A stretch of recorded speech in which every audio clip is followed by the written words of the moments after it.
Cats lick and massage their paws for several reasons, and these behaviors serve various purposes. 1. Grooming. Cats are meticulous groomers, and licking their paws helps them keep their fur clean and free of parasites. The rough texture of a cat's tongue also assists in removing loose fur and dirt. 2. Temperature regulation. Cats sweat through their paw pads, and licking them can help cool down their body temperature. The evaporation of saliva from their paws has a cooling effect. 3. Scent marking. Cats have scent glands in their paw pads, and by licking and rubbing their paws on objects or themselves, they deposit scent markers. This is a way for them to mark their territory. 4. Stress relief. Cats may lick and massage their paws as a form of self-soothing when they are stressed, anxious, or in an unfamiliar environment.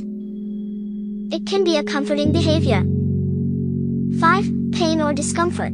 If a cat is experiencing pain or discomfort in its paws, it may lick or massage them in an attempt to alleviate the discomfort or draw attention to the affected area.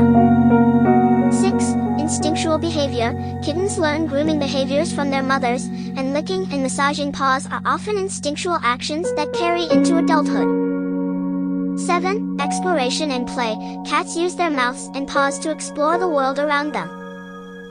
Licking and massaging their paws can be a part of their playful and exploratory behavior.